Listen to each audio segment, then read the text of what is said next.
Lord, gusto namin maging steadfast. Kasi ito ang nais mo at plano mo sa buhay po natin. The vision is holy. The vision is big. And in every vision, there is a test, Panginoon. Kaya kinakailangan po namin magpakatibay, kinakailangan namin magpakatatag. Sapagkat hindi po maliit. Hindi po basta-basta. At laging puno po ng pagsubok ang mga paglilingkod at misyon na binibigay mo po sa akin. So in today's word, Lord, in today's preaching sermon, Panginoon, Lord, I pray na ihanda mo ang aming mga puso. I-excite mo kami, Lord. Gawin mo kaming uhaw na parang isang usa na naghahanap ng tubig sa batis. At hayaan mo, Lord, na ngayong umagang ito, ikaw po ang aming maging satisfaction. Ikaw po ang aming maging contentment. Lord, use my life. Use my life, Lord, to navigate these people. Na hindi yung kayamanan, hindi yung karunungan ng mundo ito, hindi yung kasikatan, hindi yung mga material na bagay, Panginoon, na tinatamasan namin sa mundo ito, kundi yung maganap namin ang kalooban mo, Panginoon. And one day we will realize na pwede pa na, Lord. Na pwede palang ginagawa namin yung kalooban ko, but at the same time, yumayaman kami, gumaganda ang buhay namin. Nakakapagnegosyo kami, gumaganda yung aming pag-aaral. Gumaganda po yung aming buhay, Panginoon. Lord, it is your promise. Sabi mo, if we seek your will and your righteousness, Lord, sabi mo, kapag inuna namin ang kingdom mo, Lord, and all these things shall be added unto you. Amen. Lord, wala kaming pag-aari sa mundo ito. Nung isinilang kami, Panginoon, kami hubad. Amen. Kaya sa aming pagbabalik, pag kami namatay, wala rin kami madadala, Panginoon. Amen. And the only thing that we could take into heaven, Panginoon, ay walang iba yung aming pong relationship po sa inyo. Lord, maraming salamat. Today, use me as a vessel to my people, to your people, Lord, na pinagkatiwala mo sa akin. Na kung nadadivert po yung aming kaisipan sa mga makamundong bagay, sa material na bagay, sa mga iniaalok po, Panginoon, ng mundong ito, Lord, pera, kayamanan, kasikatan, Panginoon, o anumang bagay, Lord, na iniaalok ng diablo, Panginoon, sa buhay ng bawat isa. Lord, tulungan mo kami maging steadfast sa vision na binigay mo po sa amin. Tulungan mo kami maging immovable, Panginoon, sa pangitain na ibinigay mo po sa amin, and that is to win souls and make disciples. Lord, kailangan namin ang banal mong Espiritu sa iyong ito. Kailangan namin ang kapuspusan ng banal mong Espiritu sa buhay ng bawat isa. Nasa amin siya ngayon, nakatakan siya. Ngunit ang kailangan namin ay mapuspus niya kami, Panginoon, upang ang lahat ng aming gagawin ay tanging sa kalooban mo lamang, O Diyos. Panginoon, salamat. Ito po ang aming panalangin sa pangalan ni Jesus. Amen. Palakpakan po natin ang Panginoon. Tatalakayin po natin for the month of September is all about steadfastness. Sabihin mo nga sa katabi mo, steadfastness. So, sa quiet time ay marami na tayong mga naririnig na mga sermon or mga message about steadfastness. Amen? Well, in fact, siguro sa loob po ng isang taon, ay hindi po tayo sasablay na makapakinig po ng tinatawag ng mga steadfastness. You know, kapag ako po nanonood ng mga vlog no, sa Facebook, pero hindi po ako nanonood ng mga walang kwenta. Pinanonood ko po yung mga inspirational, yung mga snippet, mga video ng mga preacher, no? Hindi naman po masamang makinig po dyan. Basta ipipilter nyo lang, kunin nyo yung maganda, iwasan nyo yung hindi maganda. And ako po napansin ko, I understand naman. Kasi, you know, the culture of our world today, maraming nagpapakamatay, maraming under depression, maraming under anxiety. Alam mo, kahit na kakalungkot, kahit na mga kabataan, sa totoo lang, wala naman silang dapat na problema dahil pinapakain lang naman sila ng mga magulang nila. Hindi naman nila dapat problemahin yung pangangailangan dahil ang mga magulang naman nila nagpapaaral sa kanila. But, you know, pag tinignan mo yung Facebook ngayon, di ba? Parang pagugulat ka, he's just, or maybe she's just 13, 14 years old, mababasa mo, I need someone to talk to, I am under depression, I am anxiety attack, mababasa mo mga ganun no? And then pag tinignan mo yung profile picture, ay magugulat ka na, oh, she's just 13. who is just only 15, di ba? Pero bakit nakaka-experience na po sila ng ano? That's why, no wonder, why presently, marami mga preachers sa mga Facebook at sa mga YouTube, mapapanood natin na ang mga natalakay nila ng mga pangangaral ay magpakatatag ka, lakasan mo yung loob mo, di ba? Alam niyo, hindi naman po masama yan eh. Pero kapag ka, hindi natin nahalukay talaga yung pinakaugat o yung pinaka-root cause, at yan ay walang iba kundi ang kawalan ng pagkakaroon ng relasyon sa Diyos, no, we cannot resolve the problem. We cannot solve really the problems. Hanggat ang isang tao, ang kanyang pagtitiwala nasa kanyang sarili, hanggat ang kanyang relasyon ay ang kaugnayan lang niya ay ang mga bagay sa mundong ito, trabaho niya, pag-aaral niya, kayamanan niya, negosyo niya, but he has no intimate relationship with Jesus, darating talaga sa buhay niya na kahit maraming pera, malulungkot siya. Kahit maraming pera, papakamatay niya kasi hindi naman niya kaya isatisfy yung kanyang sarili. No, sabi po ng Panginoon, lumapit kayo sa akin, ako ang tubig na nagbibigay buhay. Kapag uminom kayo sa akin, ay dadaloy sa inyo ang batis, di ba? Na nagbibigay buhay at hindi na kayo muli pang mauuhaw. Di ba? Look at the prostitute, no? The prostitute woman, the Samaritan woman in John chapter 4. Pagin mo, 5 na naging asawa niya. Hindi pa siya nasatisfy, di ba? Iba-iba. Pwede sa kanyang 5 na pangasawa na yun. Talagang, yung iba, napaligaya siya. Hindi ba siguro, may pera pa doon. Pero, nakita niyo ba? No one can satisfy her. Kaya sabi ng Panginoon sa kanya, kung alam mo lang, yung binibigay mong tubig sa akin at kung sino, yung humihingi sa'yo, na ako ay kayang magbigay sa'yo ng tubig na hindi ka na muling mauuhaw, kaya yung babae, di ba?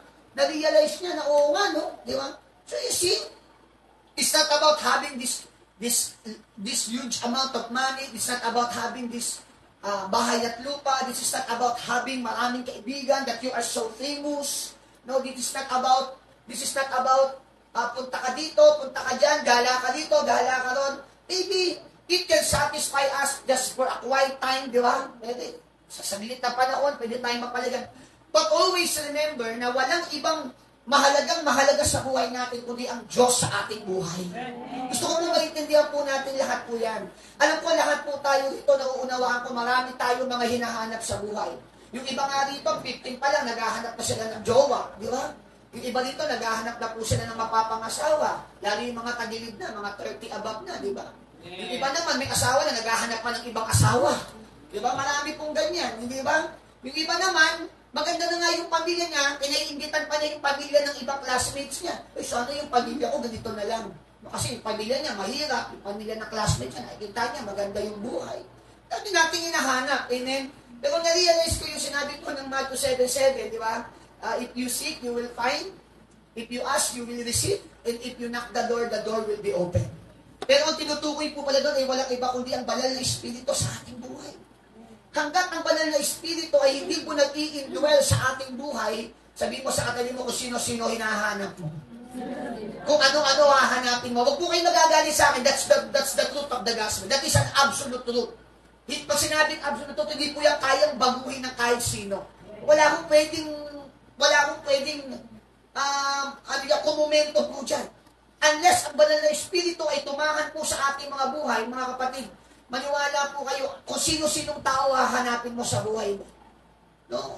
Bata ka pa, jowa na hinahanap mo. Unless, kapag sila, otherwise, kapag ang Holy Spirit ang nasa katawan mo, satisfied ka. Hindi mo kailangan yan.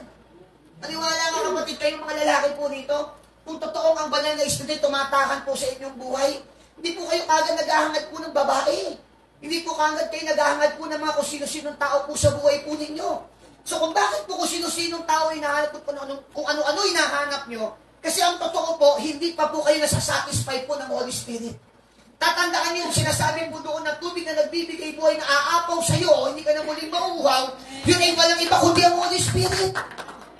Kaya nga you are already contented, you are already satisfied. Kaya kapag naghahanap ka, ganda na nga ng buhay mo, kumakain ka naman 3 beses sa araw, pero hindi ka pa rin ba satisfied? Gusto mo pa rin maraming pera, marami earn, and you have no time with the Lord, you have no ample time for God.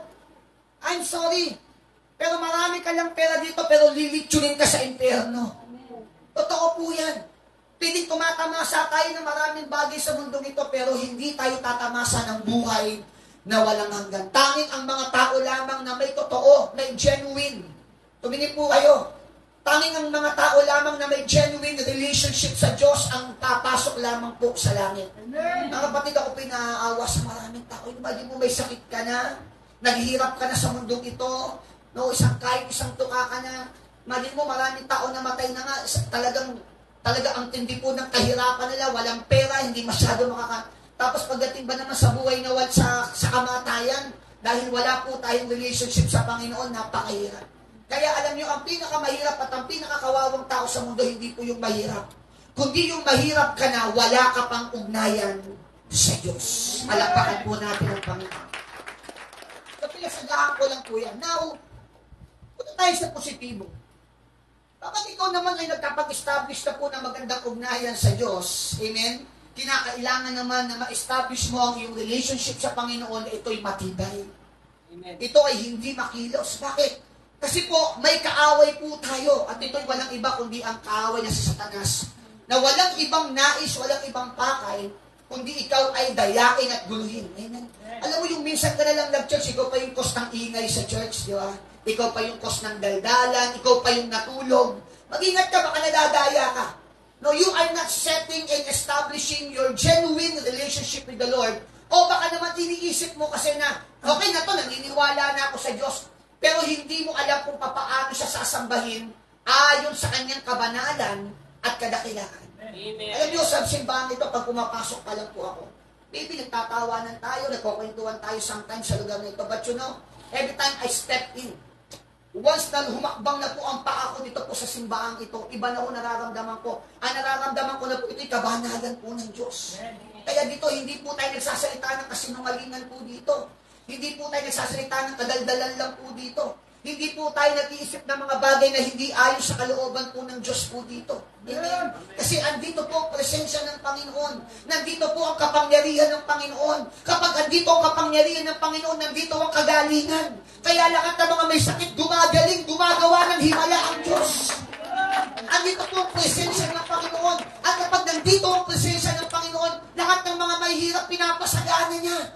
Lahat ng mga nangangailangan, binibigyan niya ng pangangailangan sa kanilang buhay. Lahat ng mga nalulungkot, pinaliligaya niya. Lahat ng mga nakakaramdam ng emptiness, pinipilin po ng Panginoon through His presence, yung tao na to. Amen?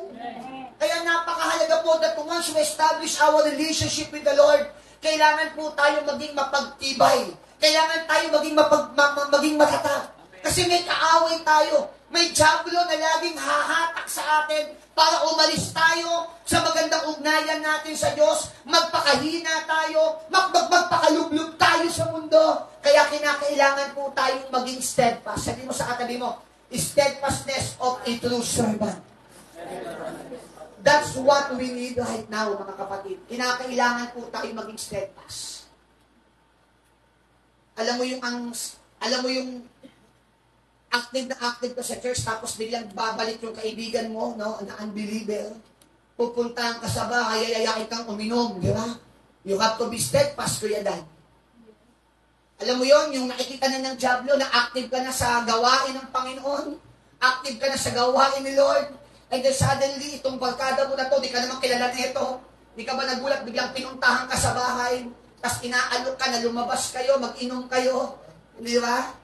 Amen? So, that's what we call deceiving tactics of the enemy. Amen? No, sino po ang ginagawa ng kaaway niyan? Yang mga steadfast of a true servant. Amen? Tumingin po kayo, hello? Kaya nga yung mga hindi na uusig dito, hindi ko alam kung anong klase pagka-Kristiyano meron kayo. Kasi sa Bible, ang mga totoong servant, yung mga inuusig. Ang totoong servant, yung mga sinusubok. Ang totoong servant, yung mga ginagawa ng plano ng balakin ng diablo para agawin ka ulit kay Lord. Kaya kapag wala kang nangyayaring ganyan, yung paisi-isi ka lang, ay duda ako sa pagka-Kristiyano mo, kapatid. May pasensyahan na po, no? Ito po, direktahan ko po sinasabi po yan. Sa Bible, ang mga totoong Kristiyano, sila po yung mga sinusubok, sila po yung mga pinipersecute, sila po yung nakararanas po sila ng kung ano-anong mga bagay buhat sa kaaway, no, para sila'y hatakin pabalik sa kanyang piling. Amen? Pero kapag ikaw nakararanas ka ng persecution, nakararanas ka ng mga testing, nakararanas ka ng mga gawa ng kaaway, mga balak ng kaaway sa'yo, ikaw ay dinadaya, nako, magpasalamat ka sa Panginoon kasi ibig sabihin niyan, ikaw ay nasa journey ng genuine relationship with Jesus. Palakpakan natin ng Panginoon, di ba? Alam mo yung nananahimik kang mag-aral, di ba? Bahay, uwi, assignment, aral, uwi, di ba? Church, di ba? Tapos biglang makakakilala ka ng gwapo na classmate mo, di ba? No, aalisin niya yung focus mo sa pag-aaral, di ba? Makakakilala ka ng classmates mo na mahilig sa mga gala-gala after po ng klase. Makakatagpo kayo ng mga ganyan, mga anak. Hallelujah! And you have to be steadfast in your faith with Jesus. You have to be immovable in your faith with Christ Jesus. Kasi yung mga tao na yan, gagamitin sila ng diablo. Hindi ko sinabing sila. Ang sinabi ko, gagamitin sila. Hindi ko sinabing mismo sila. Yes, may katawan sila. Pero gagamitin sila ng kaaway para malihis ka sa magandang plano ng Panginoon sa'yo. Kaya nga, alam mo, pag nakakilala ka kay Lord, wala nang balikan sa mga former friends. Wala nang balikan sa mga dating barkada mo na manginginom. Kasi the mere fact na ikaw ay bumalik pa dyan, maniwala ka. It's either maakay mo sila o ikaw ang makaakay sa kanila. E paano kung wala ka pang devotion, ang tamad mo magbasa ng Bible, ang tamad mo mag-pray? Masasabi mo ba na kaya mong lampasan niyang mga yan? Ayaw nyo lang magsalita, pero lahat tayo naranasan po natin yan. That once in our lives, amen, tayo po ay naging mahina, tayo po ay naging pabaya sa relasyon natin sa Panginoon. And in a very simple tactics of Satan, amen, nagagawa niyang tayo ay mapabalik sa dati nating buhay. And you know, that's the danger. That's the danger of being weak, of being movable in our faith. That's why Christ Jesus, no, through the life of Apostle Paul, amen, na pag-aaralan natin ngayong umagang ito, tuturuan tayo how to be steadfast. Andiyan pa ba tayo? Amen. Sa trabaho natin, amen, marami pong pandaraya dyan, amen. Oras ng trabaho, magpe-Facebook, oras ng trabaho, kaya pwede kang magnakaw sa opisina, maliit na halaga, di ba, nanakawin mo, makapandaya ka. Pastor, bakit mo alam yung pinagdaanan ko? I'm telling you, marami po akong pinagdaanan po sa trabaho ko. Amen? Mga barkada, mga dati pong buhay. Pero salamat sa biyaya at kahabagan ng Panginoon. Kung hindi po tayo naging matatag sa ating pananampalataya, baka isa na po tayo dun sa mga Kristiyanong nag-backslide at hindi na po nagpatuloy sa paglilingkod po sa Panginoon. So this is very timely. This is high time for us na mapag-aralan yung tinatawag nating steadfast spirit because marami po mga Kristiyano ngayon, animo para silang mga walang paninindigan sa kanilang mga pananampalataya. Para silang walang natutunan sa salita ng Diyos sa loob ng maraming taon, na sila po ay namalagi sa loob ng simbahan, nakapakinig po ng salita ng Panginoon, mistula silang mga binhi na natanim po sa tabi ng daan, na kung saan pagkatapos po makapakinig ay tinuklaw po, tinuka po ng diablo, ng ibon, yung kanilang napakinggan at animo pagbalik nila sa kanilang mga tahanan, ay wala silang natutunan. No, ang iba naman ay parang mga binhi na natanim po sa batuhan. Amen? Na natuwa lang sa kanilang napakinggan salita ng Diyos. Nag-ugat naman siya, kaya lang dahil batuhan siya, mababaw lang yung pagkaugat, dumating ang ulan, ano nangyari? Na-wash out po yung ugat niya sa ilalim at pati yung kanyang bumubunga pa lang na pananampalataya ay nawala na.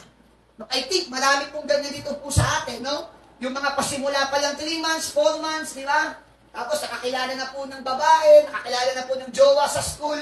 Wala, nakalimutan na yung mga natutunan sa youth fellowship, natutunan na yung mga nakalimutan na natutunan sa holiness, di ba? Pumasok na sa immorality, pumasok na sa sin, no, namuhay na ulit sa kasalanan, marami pong ganyan. Meron naman po mga bining na tanim sa dawag at tinik. Ito naman, nag-ugat. Kaya lang dahil nga yung kanyang paligid ay maraming mga tinik. Ibig sabihin ng mga tinik, asungot. Sabihin natin, asungot. Iyan ang sinasabi ko. Kaya, hindi lang may ibon. Tumingin po kayo ha. Hindi lang may ibon, hindi lang may bagyo, yung sa dawag at tinik, maraming asungot. Sino ang mga asungot? Ito po ang mga asungot. Yung mga kalayawan sa buhay. No? Kapag ikaw active ka na sa church, 5 months ka naglilingkod dito, na napapasin mo, alam mo kung hindi ko na nakakasama sila Jenna, hindi ko na nakakasama sila Rose, dati naman tumiinom kami. Pababaing mga tao niyan, mga lasinggera ha? Uy, dati, Ba't ganun? Simula nung makapag-church lang ako 1 taon, hindi ko na nakasama yung mga barkada ko. Dati nagbubura kami every month eh. Dati nagpupunta kami sa galaan eh. Dati nagna-nightlife pa kami. Papapansin mo yan. Papakalala ng Diablo sa iyo yung mga kalayawan mo. Isang beses nga, may nakausap akong kabataan. Sabi ko, anak, bakit hindi ka na nakakapag-church? 3 linggo na. Pastor, aaminin ko po sa inyo. Parang gusto ko pong bumalik sa dati kong buhay. Tingnan mo iba na po kayo, lantaran na ngayon, hindi na po nanginginig sabihin yan. Pero nakakatuwa kasi aminado siya. Bakit ano ba ibig mo sabihin?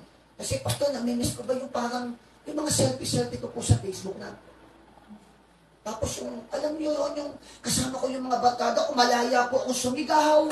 Kasi sa church, hindi po, yung sinisigaw na lagi palagi, hallelujah, praise the Lord. Dito hindi ako makasigaw ng ampogi pa. Hindi ako makasigaw ng kuwapo niya. Hallelujah! Marami namimiss yan, di ba? Alam mo, minsan pagkakwentuhan, di ba? Alam mo, may barkada ako nung high school ko. Saya-saya namin pag magkakasama kami. Ibabalik ng Diablo sa iyo yan. Once nag-i-establish ka ng relationship mo kay Lord, hallelujah! Doon sa parable of the sower na natanim yung bini sa dawag at tinik, darating sa iyo yung mga kalayawan, papaisip sa iyan. Naku, lalo na bagong pasok ka sa trabaho. Tapos pagkapasok mo sa trabaho, ang mga katrabaho mo mahilig uminom pagkatapos sa trabaho. O, saan ka pupunta? Pasok Moises. Uwi na. Nag-aantay yung anak ko sa asawa. May harasap muna tayo. 3 bottles. Marami pong mga ganyan. Hallelujah! Alam mo, kaya sabi ko sa inyo, ang mga kabataan pa naman natin dito, syempre, all of their lives, di ba? Devotion, prayer meeting. After ng college, nakapagtrabaho, di ba? Papasok sa trabaho. Ang dami pa namang mga trabaho, mga demonyo trabaho eh. No? Bakit ko sinabi mga demonyo trabaho? Ang amo, lasinggero, tama, di pa rin mga empleyado niya ganito, nagsasabing lahat. Pero malamang, kapag ang may-ari, kaya nga, nangangarap ako lang, ambition ko, lahat ng mga magtatay ng negosyo sa church natin, puro mga godly and righteous people. Kasi pag righteous yan, pati mga empleyado niya, tuturuan maging righteous and godly. Hindi pa ba tayo? Bigat ng salita tayo, demonyo. Talaga naman eh. Marami naman talaga mga kumpanya, demonyo talaga. Di ba? Subukan nyo. Subukan nyo lang po. Di ba? Subukan nyo yung mga may-ani ng mga negosyo na yung makakilala sa Lord. Kita mo nga nakakilala sa Lord umatin po ako ng seminar last month sa NFS Foundation. Ito naman mga Kamanaba pastors, Kamanaba, Caloocan, Malabon, Nabotas, Valenzuela. Nag-meet kami lahat dyan sa may malapit sa Caloocan City Hall. Alam niyo kung sino speaker namin? May-ari ng Kabayan Hotel. Iyan mo na, nakalimutan ko kung sino eh. Pero bago niya na itayo ang Kabayan Hotel, ang talagang pag-aari niya, Anito Hotel. Alam niyo yung Anito Hotel? Alam niyo yun, yung hotel. Nung nakakaya siya sa Panginoon, pinasara niya ang Anito. Kasi ayaw niya na ng mga ganung mga hotel-hotel na ginagamit sa kasalanan. Kaya nung nagsara yan, doon sa may biglang awa, doon pa yung church natin dati sa may HGL, nung sinara yung Anito, nakalagay, Anito is closed for the glory of God. Hindi nakakilala sa Lord eh. Imagine mo na kung makakakilala si Lucio Tan, tanggal ang mga sigarilyo at alak. Hindi ba? Hallelujah. Kaya dapat yung pinag-pray, Lord, tulungan mo si Lucio Tan, makilala ka, Panginoon. Hallelujah! Amen! Yan ang pinag-pray nyo. Lord, yung asawa ko na singgero, Panginoon, baguhin mo siya. Kasi ang laki ng pag-asa kapag si tatay na bago ang mga anak susunod. Kaya niyang itaguyod. Kaya niyang dalhin yung kanyang pamilya. Hallelujah! Kaya yan, pag negosyo, eskwelahan, kapag ang mga nandyan, mga namumuno dyan, bahay, mga leader dyan, mga unrighteous, mga ungodly, naku po, napakatindi ng kasalanan na nandyan sa paligid. Andyan pa ba kayo? Andyan pa ba kayo? Bukod po sa kalayawan ng dawag at tinik doon sa bining na tanim sa tabi ng daan, mga kapatid, yung mga pagsubok, kalayawan, tapos yan ang mga asungot sa buhay natin. Andyan pa ba kayo? Kaya kinakailangan mo maging steadfast. Kung akala mo ang church, tumingin po kayo, kung akala mo ang Christianity ay pasimba-simba lang, ambot sa imo. Sabi doon sa narinig ko doon sa Boracay. Kasi puro mga Bisaya ang mga nagsisimba doon eh. Hallelujah. Kanya pa ba kayo? Ano ba ibig sabihin nun? Buti alam nyo. Hallelujah. Maraming Kristyano ganyan. yan, amen? Ang alam nila, ang Christianity, pasimba-simba lang. Okay na yun, basta nagsimba ako ngayong linggo. O bukas, wala nang commitment kay Lord. Martes, wala na namang commitment sa Panginoon. Miyerkules, kalimutan muna tayo, Lord. Thursday, dito lang, miyerda muna ako, Lord. Friday, salat-salat muna tayo ng madyong. Pagdating ng Sabado, hallelujah, dito muna tayo sa nightlife. Pagdating ng linggo, balik kabanalan na naman siya. Panginoon, mula Lunes hanggang Sabado, patawarin mo ang lahat ng mga sinalat ko sa madyong, Panginoon, di ba? Hallelujah. Purihin ng Panginoon. Ganyan ang marami pong Christian. Amen. Hallelujah. Kaya kita mo, nag-iiba yung mga estudyante pag nasa loob ng eskwelahan. Dito, pag nakikita si pastor.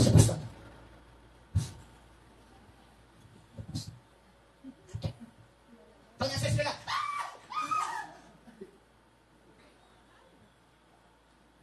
totoo ba yan? Ang butsahin mo. Ano ba tayo? No? Kapag hindi po tayo steadfast, lahat ng mga asungot na yun na sinabi ko sa inyo, mga kapatid, pwede tayong madaya at tayo po'y matangay. Marami pong mga naging kasamang ganyan si Apostle Paul. Kaya nga, minsan sa isang sulat niya, nagdaramdam siya. Sabi niya, iniwan ako ni Alejandrinong Panday. Bumalik siya sa kasalanan, iniwan ako sa paglilingkod, di ba? Tapos meron sa Acts chapter 15, kung di ako nagkakamali, nagtalo si Pablo at saka si Barnabas. Kasi sabi ni Pablo, halika, Barnabas, balikan natin yung in-evangelize natin, i-consolidate daw nila. Sabi ni Barnabas, sama natin si Marcos. Si John Mark, sumulat ng Mark. John Mark talaga pangalan niya. Sinulat niya, sabi niya, hindi, wag na, wala tayo sama sabi ni Pablo, wala tayo sama si John Mark. Sabi ni Barnabas, bakit? Hindi ba naalala mo nung isa nasa mission tayo, iniwan niya tayo? May mga ganon. Sa Acts chapter 15. Ayaw ni Barnabas, pinsan niya kasi si Marcos Sabi niya, hindi, sige, di maghiwalay, naghiwalay sila. Pumuntang Cyprus, si Pablo, sila Barnabas, pumunta naman ng Cilicia, ng ibang Syria, pumunta naman sila. So, may mga ganon. No, sabi mo sa katabi mo, meron pala kahit pala si Marcos nang iniwan din. Si Marcos nang iwan, base sa mga komentary ng mga Bible scholar, mamas boy daw, parang sobrang na-miss na yung nanay niya, yung pamilya niya. Iniwan daw yung isang misyon, hallelujah. Sabi-sabi lang naman po yun. Pero, sa totoo lang, mahal din naman ni Pablo si Marcos. Amen. And isi-share ko po pala sa inyo to, dahil pinag-aralan namin ito doon sa seminar about dealing with conflict. Mga godly people po yan, pero nagtatalo-talo rin po sila sa mission. No, pero alam nyo, in the end, nagkasunduin naman sila, nagbati-bati rin. Dito sa atin, hindi pa nagkagalit, kung ever galit na Hallelujah. Kaya, lobby ng Panginoon by October, magpatikat lang tayo. Buong araw na seminar, conflict management. Tapos invite natin yung mga nakasama natin, pastor doon, mag-seminar tayo ito ng buong Sabado. Sino may gusto po nun? Na para yung conflict mo sa asawa mo, ma-resolve na. Grabe, 15 years na. Para yung conflict mo sa anak mo, makulit po yung speaker namin doon pero magaling, hallelujah. Palapakan po natin ang Panginoon. Dapat steadfast ka. Kasi marami tayong dadaan ng pagsubok. Tingnan mo, ang ibig sabihin po ng steadfast, adjective word po yan, ang ibig sabihin ay resolutely or dutifully firm and unwavering. Ay, malabo, nakikita nyo? Nakikita nyo, Resolutely or dutifully firm and unwavering. Pag sinabing resolutely, yung bang kahit na maraming problema na solve. Pag sinabi natin dutifully, kahit na mahirap yung kanyang ginagawa, dahil duty niya, gagawin niya pa rin. Nakuha niyo ba ibig sabihin? Kasi mahirap talaga pag-English Buti na lang si Pastor Moles, magaling mag-English, tinutukan ako ipaliwanag to. Humingi ako ng payo sa kanya, ano ba yung resolutely, from the word solution, yan, di ba? Kahit na mahirap, nasosolve pa rin. Pag sinabi namang dutifully, marami kang trabaho, marami kang ginagawa, maraming pinapagawa sa iyo, pero you are doing that. You are doing that what? You are doing that firmly. You are doing that unwavering. Pag sinabi natin firmly, Ha? Matigas. Sabi mo sa katabi mo, matigas. Hawakan mo nga yung braso ng katabi mo, ha? Yung lalaki. Hawakan mo yung kamay ng braso mo. Hallelujah. Di ba? Purihin ng Panginoon. Matigas yan. Hallelujah. Mga nanay, hawakan yung kamay ng katabi nyo. Mga tigas ko niyan. Hallelujah. Hindi, matigas dahil kalalaba. Maraming kalyo. Hallelujah. Yan, yung matigas yan. Hallelujah. Amen. Purihin ng Panginoon. Hallelujah. So, yung palibig sabihin ng steadfast, yung marami kang pagsubok, pero sinosult mo siya firmly. Yung marami kang gagawin, maraming sumusubok sa ginagawa mo, pero ginagawa mo pa rin siya ng matibay. Ginagawa mo pa rin siya ng hindi pa bago-bago ang iyong isip. Sabihin mo nga sa katabi mo, unwavering. Ang ibig sabihin ng unwavering, hindi pa bago-bago isip. Magsisimba ako ngayon, after 1 month makapagsimba, backslide na naman siya. Tawag dyan, wavering. Kaya yung sinasabi ng Book of James na para kayong mga alon sa lagat na tinatangay kung saan, toast and grow. No? Maraming pong ganyan ng mga Christian faith. Amen? May mga kilala nga ako, Jael siya ngayon, bukas, siya? Saksi Jehovah. O sa susunod na taon naman siya, dating daan na naman siya. Sa susunod na naman, Methodist naman siya. Sabi naman, lahat na yata, pinasukan mo. Amen, bakit? Tuwing simbahan na makakita siya, ay, gwapo ng pastor dito, mas gwapo sa akin, lipat ako sa iba. Diba? Pagpunta niya rito, akala niya, makakaligtas siya sa pastor, dumoble, gwapo. Hallelujah, lipat na naman siya. Pag-lipat na sa ibang church, wala na siyang makita kasing gwapo ko. Amen. Kaya ginawa niya, bumalik siya. Joke lang po yun, ha? Joke ko lang po kayo kasi inaantok na kayo, Dapat steadfast tayo sa faith natin. Ang faith mo hindi nakabase sa itsura ni pastor. Alam mo, after 15 years, kung kabapuan ko, mababawasan ko ng konti. Hallelujah. Sa inyo na po kayo, Yun ang meron sa mga seminar, pati yung mga joke, nakukuha mo, no? Hallelujah. Pero hindi, ako po ay napakasimpleng nilalang ko lang. Hindi ko po inaamin na ako'y guwapo. Hindi ko po tinatanggap sa sarili ko yan. Ang nagsasabi lang naman nun yan, nanay ko. Kaya kilala nyo naman ang nanay ko, hindi naman nagsasabi ng ano yan. Kilala nyo naman ang nanay ko, ay nasasabi talaga ng totoo. Ay, nagtaon ba kayo? Unwavering! Hindi nagbabago. Pag sinabi mo, Lord, susunod ako sa'yo, hindi nagbabago yun. Pag sinabi mo, Lord, maglilingkod ako sa'yo, hindi magbabago yun. Lord, kahit gaano kahirap, magtitiis ako maglingkod, hindi magbabago yun. Kahit umuulan, oo. Kahit umabagyo, oo. Kahit wala, oo. Hindi ka bounded ng situation. Hindi ka controlled ng situation. Look at the word, resolutely. Nagsosolve ka, sinosolve mo. Gumagawa, yun ang ibig sabihin, gumagawa ka ng paraan. Yun ang ibig sabihin ng, pag sinabing resolution, gumagawa sinosolve mo. So sa Tagalog, gumagawa ka ng paraan kahit anong baha pala. Anong gagawin mo? Ha? Baka, ang tanong, gaano kataas ang baka? Pastor, lampas lang naman ng sako. May mga nabibiling bota, 250 kasi sa palengke. Bibit-bitin mo lang yan kapag medyo umuulan kasi alam mo yung bandang santulan at saka, di ba? Wag kang parang pinanganak ng 1950s, na hindi mo alam na bumabaha po sa kantong bato at may santulan. Alam mo yung lugar mo, alam mo yung geographic mo. Alam mo yan. Alam mo na ang ubando laging baha dyan Di ba? Bumili ka ng bisikleta, takasan mo, gulong, hallelujah. Amen. Amen. Alam mo, umuulang bahain sa lugar nyo. Gawin mo, nakaset na ang mind mo ng Sabado, maaga pa lang didising ako. Madaling araw pa lang babiyaya ako para maaga na ako sa church. Yan ang mga resolutely, firm, and unwavering. Gumagawa ka ng parang, akala natin, pag sinabi natin steadfast, ito ako. Hindi lang walang galawan yun, gumagawa ka ng paraan. Akala kasi natin, pakinggan natin yung preaching. Hindi, huwag kang umalis sa pananampalataya mo. Maging matatag ka, oo nga, pero hindi lang po, walang galawan. Ang ibig sabihin po, gumagawa ka ng paraan. At yung ginagawa mong paraan, maraming tututol dyan. Maraming hindi sasang-ayon dyan. Kailangan maging firm ka, kailangan maging unwavering ka. Pag sinabi naman natin dutiful, pag sinabing duty, from the word duty, ibig sabihin tungkulin mo, gampanin mo, hallelujah. Ibig sabihin, gagampanan mo yun ng matikas. Gagampanan mo yun ng hindi pa bago-bago ang isip mo. Yung iba dito, nag-leader ng 1 year, after 2 years, backslider. Dutiful doon. Tapos, steadfast kami. Team steadfast. Hello, sister yet, 20 years nang naglilingkod sa Lord. Ikaw, 2 months pa lang, ayaw mo na. Anyan ba tayo? That's why Apostle Paul is a very good example of a true servant who was the spirit of steadfastness. Para sa kanya, ano bang ibig sabihin ng steadfastness? Holding on to a belief system. Kapag ikaw ay steadfast, kasi meron kang pinaniniwala ang isang bagay. Nangit po kayo lahat muna sa akin.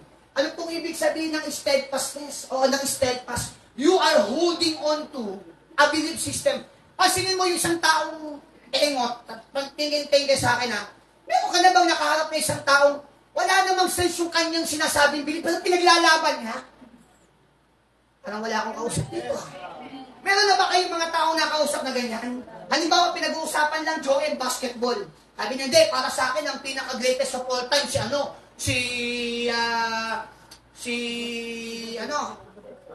LeBron James. O bakit si LeBron James? Nakita mo yung katawan niya? Di ba? Lahat naman ng katawan ng MVP, maganda eh. Pero, dahil yun yung kanyang belief, anong ginagawa niya? Kahit anong sabihin nyo sa akin, ito, paniniwala ko, titindigan ko yan. Hallelujah. Amen. Ikaw, meron ka bang ganung paniniwala na pinaninindigan? Ano yun? Yung pananampalataya mo. Alam niyo ba kung ano ang pinaka-importanting theological doctrines na meron tayo bilang Kristiyano?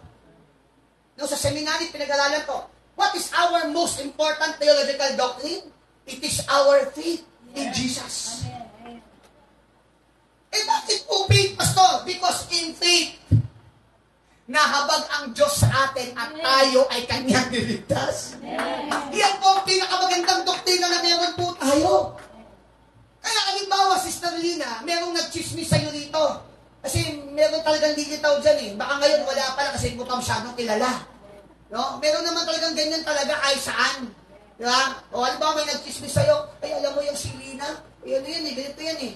O, ngayon, bago ka mag-decide na mag-unwaver, pag sinabing, bago ka mag-decide na magpatangay o mag-wave, yun ang ibig sabihin ng unwavering, hindi ka nagpapatangay. Pag sinabing wavering, naniniwala ka na bago ka maniwala sa sinasabi ng ibang tao, balikan mo, ano ba yung pinaniniwala ako? Ay, ang paniniwala ko pala, ako nananampalataya kay Kristo at sa akin pananampalataya sa Kanya, ako yung Kanyang niligtas at kinakabagan.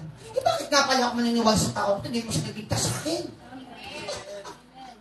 Ano ba tayo? Kaya, tumingin po kayo, yung mga taong wavering sa kanilang faith, Pastor, sila yung mga taong walang pinanghahawakang pananampalataya.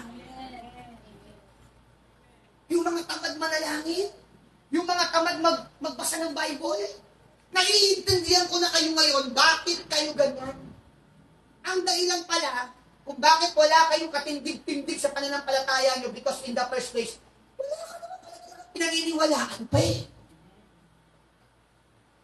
Gusto nyo magtanungan tayo ngayong oras na ito kung bakit ka nag-church? Eh, makikita nyo yung belief system ninyo. Napaka-importante ng belief system. Belief system is your motivation for what you are doing. Sabi sa akin ng misis ko, bakit pag-aabal-abal ka pa? Bakit malalabog ka pang ganyan? Hindi naman tayo pinagkukulang ng pa. Sabi ko, nakaya mo kung kailangan kong bayaran yun ng buwan-buwan. Nahiya akong ihingi pa sa'yo. So, ang motivation ko ngayon, kailangan mabayaran ko yun. Tama? So, para mabayaran mo, andun yung belief system mo. Kailangan mong kumilos. Kailangan mong gumawa ng paraan. Andiyan pa ba tayo? Ang tao, hanggat wala siyang belief system, hindi siya magiging matibay sa mga desisyon niya. Tingnan mo. Hanggat hindi ka naniniwala, Andrea, na ang pag-aaral mo ay magbibigay ng magandang kinabukasan sa'yo, wala kang ganung belief system. Hindi ako magtataka bakit papuldoy-puldoy ang pag-aaral mo. Pero kapag anak, Sophie, o Andrea ulit, kapag ang belief system mo, kailangan ko mag-aral mabuti because pag nakapagtapos ako ng pag-aaral, matutulungan ko pamilya ko, magkakaroon ako ng magandang trabaho, magiging professional ako. Hallelujah! Because of that belief system, minomotivate ka. Kaya pag wala tayong belief system, napakahirap kapatid. Hanggang pa ba tayo? Walang nagmo-motivate sa atin. Walang nagpupush sa atin. Hanggang pa ba tayo? Ang tawag po dyan, believe driven. No? Believe driven. Sorry. May purpose driven. Ikaw naman, believe driven ka. Kung ano yung pinaniniwalaan mo, yun ang nagpupush sa'yo, bakit mo ginagawa yun? Amen? May sakit ako, Lord. Pupunta ako ng church kahit nahihirapan ako kasi paniniwala ako. Ikaw ang aking kagalingan. Ikaw ang aking kalakasan. That is your belief system. Kaya kahit nahihirapan ka, nahihilo ka, nangihina katawan mo, pumupunta ka ng simbahan because of your belief system that God is a miracle worker, that He is your great healer. So without belief system,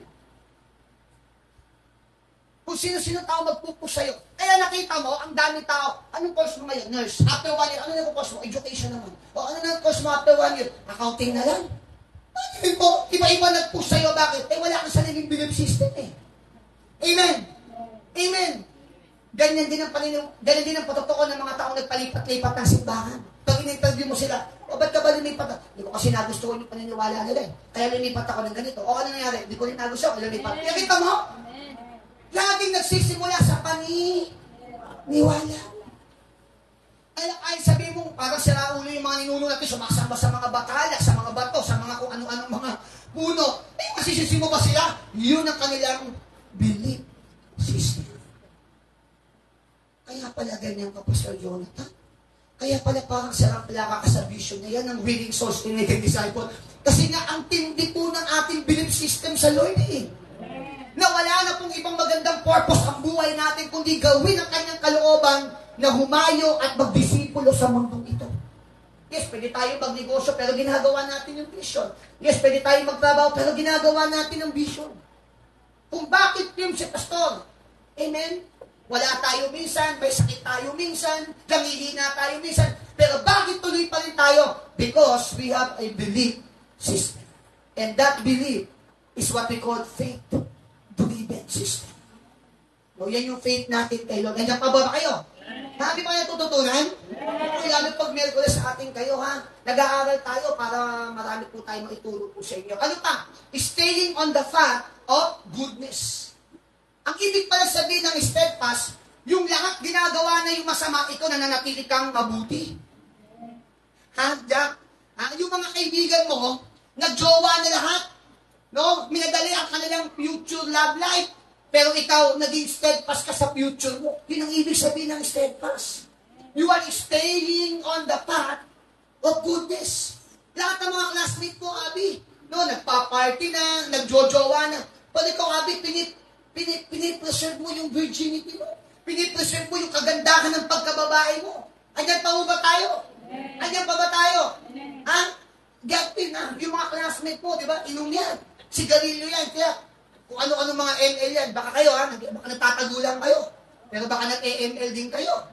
Ha?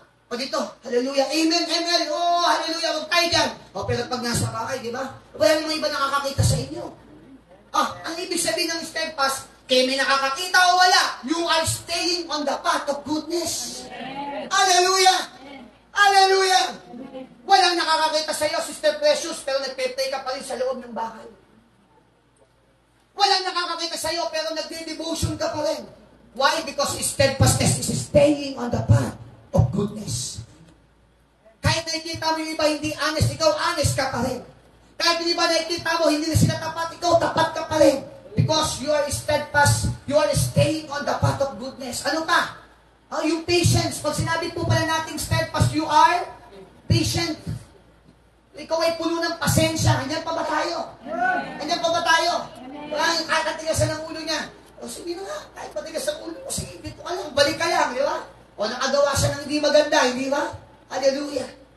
Amen. Praise the Lord. Ako po, as I have experienced so many things in life, no, for 10 years of my pastoral ministry and 24 years in serving the Lord as a Christian, marami po akong nakita ng mga pangyayari po sa buhay. Ito lang po sa church natin, may mga ilan tayo mga kasama na, di ba? Ano sila? Naiinip na silang yumaman. Hallelujah. Kaya gumagawa sila ng mga kaparang kahit illegal, kumikita sila ng pera. Pagka kasi, ano ka na, Badal JM, pagka medyo, halimbawa, naiinip ka ng yumaman, ano gagawin mo? Yung 24 hours, sasabihin mo, Lord, pwede ba dagdagan mo pa ng 8 hours yung 24 hours? Baka lang, Lord, makapagtrabaho pa, pero hindi ka na si Badal JM, no? Tinuruan ko yan, sabi ko na, ang mga totoong anak ng Diyos, pinagpapay na ng Panginoon, ha? Hallelujah. Kaya huwag mong gawing araw ang gabi, gabi ang araw. Trabaho ka lang, puprovide. Andiyan pa mo ba tayo? Di mo ba naiinip? Ano ginagawa? Magkokorap? Ano gagawin? O, simple, tumataya ng loto yan. Nakaamin, no? Walang tumataya ng loto dyan? Ba't kayo tumataya ng loto? Naiinip ka na! Ano ba naman? Basta nag-birthday yung anak ko, nangutang ako, wala. Naiinip ka, gusto mo na kagad yumaman. Di ba? O, papatol ka sa mga online sugal, yung mga games, di ba? Di ba? Amen. May pumunta sa'yo. Sam, ending, 10 pesos, tama, 700, hallelujah. Hindi naman siguro masama to, 10 pesos lang. Pero hindi mo alam na simpleng 10 pesos, nadaya ka, inilagay mo yung future mo sa isang risk, sa isang gambling, di ba? So, naiinip tayo. Andyan pa ba tayo? Andyan pa ba tayo? Pagka tayo steadfast, mga kapatid, nagiging pasensyoso tayo. Pasensyoso tayo sa mga anak natin, na kahit matigas ang ulo nila, naniniwala tayo, mababago sila ng Panginoon. Andyan pa ba tayo? Andyan pa ba tayo? Na kahit sa mga people natin, parang hirap na hirap tayong isawayin sila, parang wala nang pag-asang mabago sila. Pero hindi tayo nawawala ng pag-asa kasi sila yung mabago. Because of our spirit of steadfastness, we are patient. Amen? Ano pa? When we talk about steadfast, hard word that polishes one's soul. Sabi mo nga sa katabi mo, hard word. Ang steadfast pala, isang matigas sa salita. Pakatibay ka. Magpakatibay ka. Pag sinasabi pala yan, hindi pala pwedeng magpakatatag ka. Magpakatibay ka. Hard word yan. Kaya pag ikaw nagpapayo ka sa isang tao na yung kanyang pagkatao, nagiging unpolished. Ibig sabihin ng polish, makintang. So, pag sinabing unpolished, yung bang nangihina na, nawawala na ng kintab, yun ang ibig ko sabihin yan. So, yung every time sinasabi mo sa isang tao, uy, be strong, uy, be firm, uy, be steadfast, nagbibigay ka ng encouragement sa kanyang kaluluwa. Nagbibigay ka ng motivation sa kanyang soul. So what does it mean? Steadfast is a positive word. Ito dapat yung lumalabas at nagmamanifest sa buhay ng bawat isa sa atin. Lalo na sa mga oras na ito, inaantok na kayo, you have to be steadfast. Mga ganyan-ganyan ka na, wala pa ako isang oras nag-preach. Di ba? Hallelujah. Purihin ang Panginoon. Diyan pa ba tayo? So ini-elaborate muna natin kasi mahirap yung dami natin alam ng mga steadfast. Kung ano-ano ng mga nalaman natin. Ito pala biblical. Ayan pa ba tayo? Amen. Ngayon, ang tanong, kailan malalaman na steadfast ka? Aba, kailangan ka ma-challenge. Di ba? Tingnan mo, kaya nga sabi ni Lord kay Joshua, be strong and courageous. Ilan? 3 times. Bakit? Kasi may darating na test. So, ganun din po tayo. Para malaman na tayo po ay steadfast, kinakailangan tayong i-challenge. Ano yung mga challenge na yun? Number 1, dito torture tayo. Pastor, anong torture yan? Hindi ko alam. Minsan, mental torture, di ba? Torture tayo. Tayo na muna. Mapuputulang kami ng kuryente. Di ka makatulog, di ba? Bayanan na. Monthly naman, motor na naman. Mental torture yan. Amen! Ito, si Jesus, duwanas ng mental torture to eh. Hindi na alam, sa kami kukuha ng pambayad ng niya, ng tuition niya. O, pag yatanong mo, kumusta ka na? Okay naman po, pero sa totoo lang, mental torture yan. Kahit nagsiswimming sa Marinduque yan, habang nasa ilalim siya ng dagat, tuition ko pa na September mo, kailangan na bayaran. Pero, yun ang ibig sabihin ng steadfast. Kahit na may torture, tuloy ka pa rin. Di ba? Alam ba tayo? Amen. Di ba? Bisan kahit na yung mga nagnenegosyo 3 kaldero to malaki. Uubos kaya ito ngayong araw na to. Torture yan. Amen. Pero laban. Amen. Nandiyan pa ba tayo? Nandiyan pa ba tayo? Matindi yung iba, yung mga martir na asawa, babae, binubugbog, di ba? tinotorture ng mga asawa yan, pero martir pa rin yung mga yan, hallelujah. Ako, ilang taon ako nagtiis ng ganyan, hallelujah. Joke lang po yun, joke lang. So, dito, di ba? Torture. Alam mo yung torture ng ano? Alam mo yung torture na ang samaan nyo ng loob ng kapatid mo, di ba? 3 taon na. Torture kaya sa utak yun, di ba? Ito matinding torture, yung utang sa Mumbai, di ba?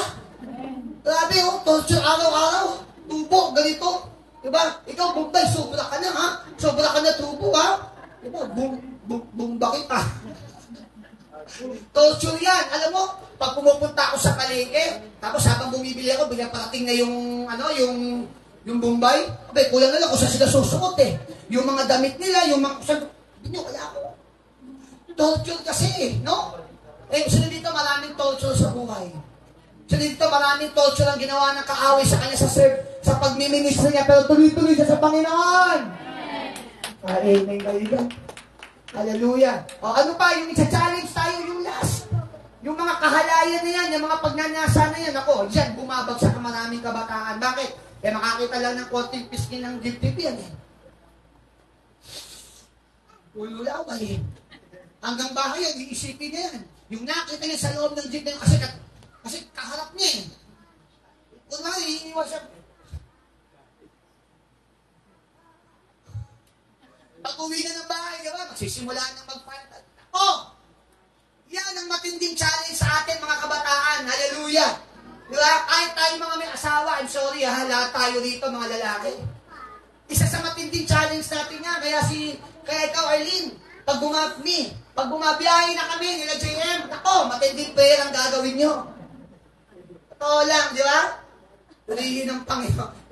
Si JM, puro mga pagkain ng angkas niya, di ba? Minsan tayo, nakakaangkas tayo ng ma'am, saan tayo? Buti mga born again minsan na angkas natin. Nandiyan pa ba tayo? So, kailangan yung pagpipigil. Kapag nanasa, sabihin, nakakita ng matangkad, guwapo, maitim, di puntit gano'n yun kagad, Kailangan mag-aral muna tayo, amen. Nakakita, tangkad siya. No? Cute, yeah. Hallelujah. Naalala ko yung cardiologist ko, sabi niya, hindi lahat ng sweet maganda. May mga sweet na sa simula lang sweet, sa dulo, pahihirapan ka. No? Kaya di ba yung mga diabetic, di ba, pangilig sa simula ng sweet eh. O nung may diabetic na nalalabo ng mata, lumalaki na puso, yung iba naputulan na, kaya mag-ingat kayo sa mga sweet. Ha? Yan ang pain ng Diablo sa last. Pakikitaan ka ng sweetness.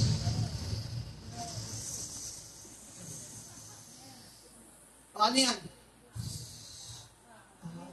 Ano yan, di ba? His ng Diablo yan. Last yan. Temptation yan, di ba? Nagsisimula sa pachat-chat yan. Alam mo, you're so kind to me. You always act on my, with my post.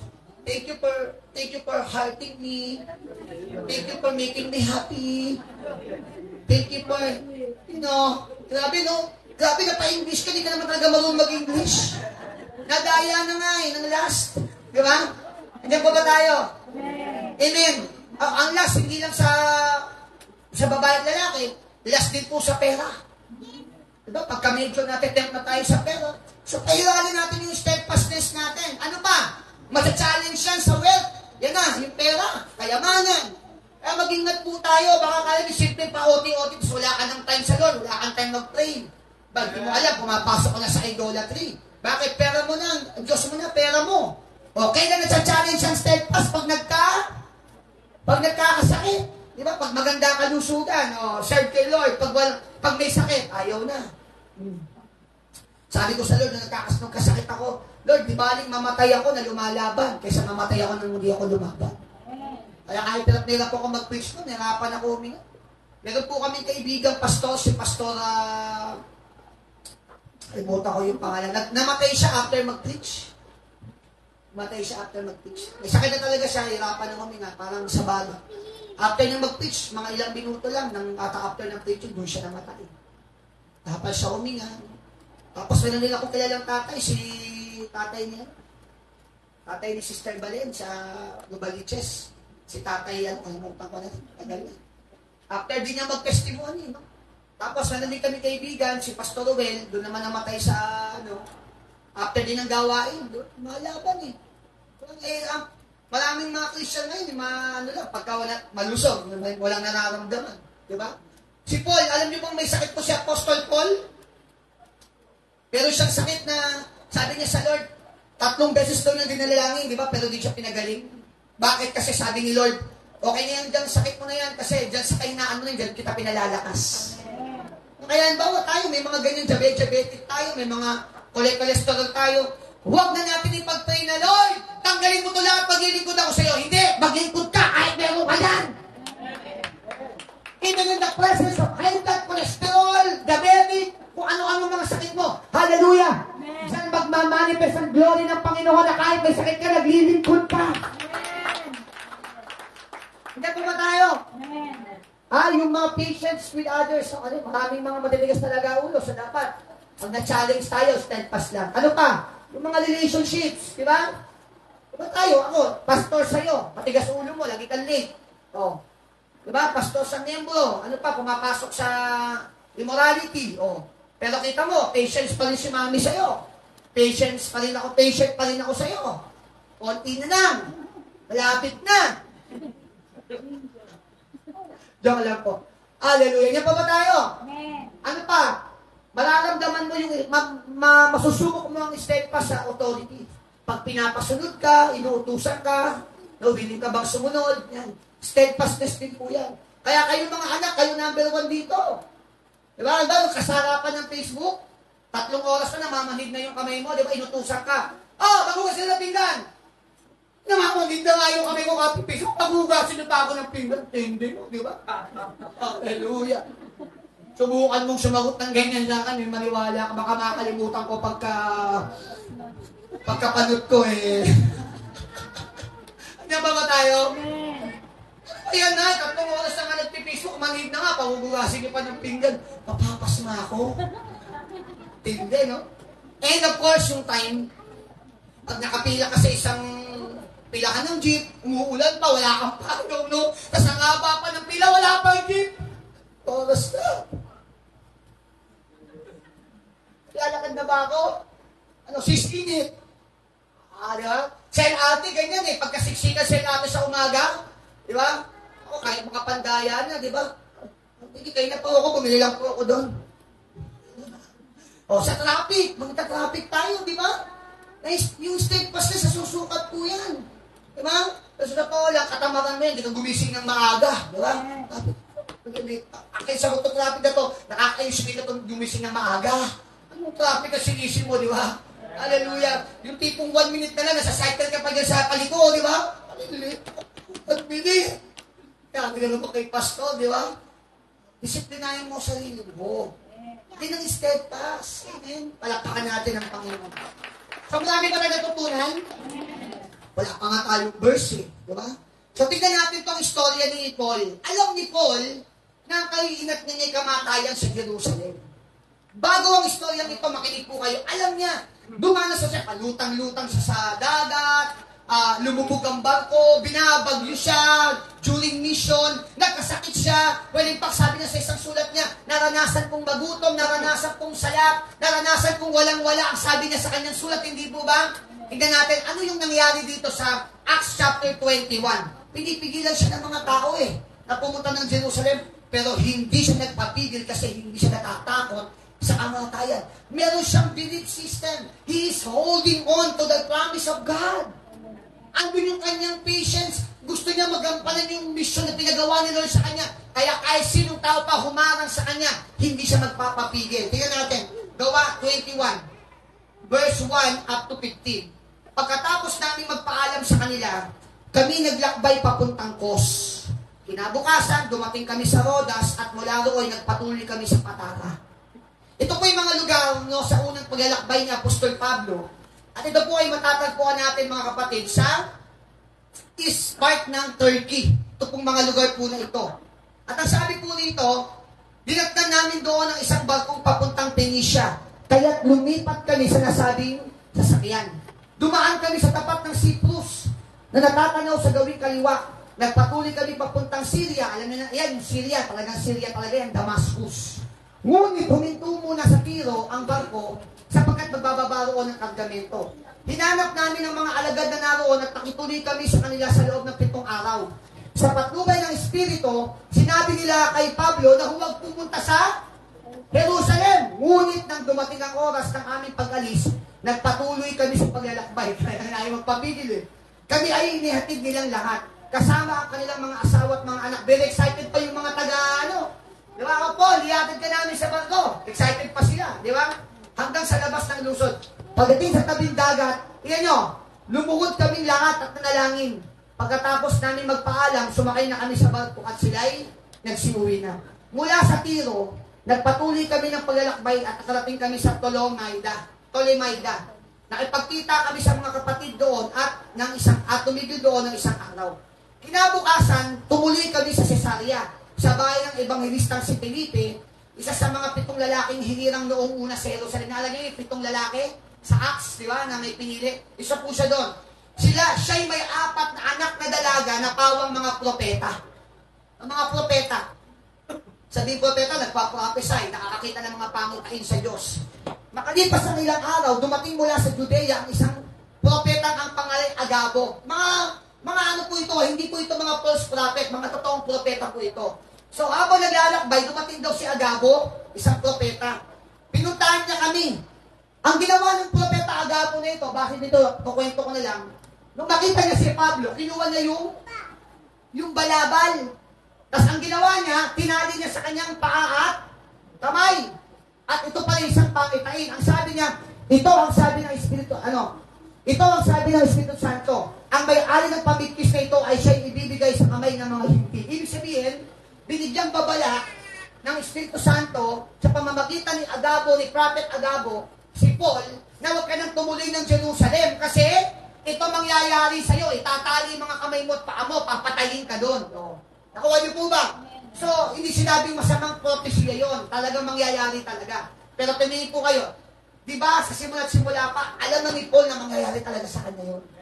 At alam ni Paul na malapit na ang kanyang kawasan. Pakinggan niyo po. Pagkarinig nito, kami naman at mga taga-roon ay nakiusap kay Pablo na huwag na siya pumunta sa Jerusalem. Yung mga nakarinig ng prophecy na yon, kapatid na Pablo, please. Di ba? Pastor Jonathan, please, huwag ka na pumunta ng Boracay. Di ba? May bagyo na naman. Di ba? Maliwag na twice. Hallelujah. October, meron na naman. So, purihin ng Panginoon. Sana wala ng bagyo para makasama ka na sa Belinda. Hallelujah. Kasi ika lifetime lang ito. Bumili na ng ticket si Saki. Si Jetsis at saka si Nino, ha? Di ba? Nakabili na tayo ticket kahapon. Di ba? Hallelujah. 4 na kami. Ito, plano kami. Hallelujah. Kasi pag barko, 5,000 eh. Pag aeroplano, nakakuha kami ng murang booking lang, 2,500 lang, hallelujah. So yung 2,500 mo, di ba, alam mo na, bili mo ng buhangin mo, kainin mo maghapon, hallelujah. Joke lang po. Ang mahal ng pagkain doon, grabe. Sumalba sa amin doon, si Andox, hallelujah, 120, sa kanin sa manok. Kaya nung umuwi kami, nasa bago kami, lumilipad kami. Ba't kayo nilipad? Puro pakpak ba naman yung manok kinain natin? Hallelujah.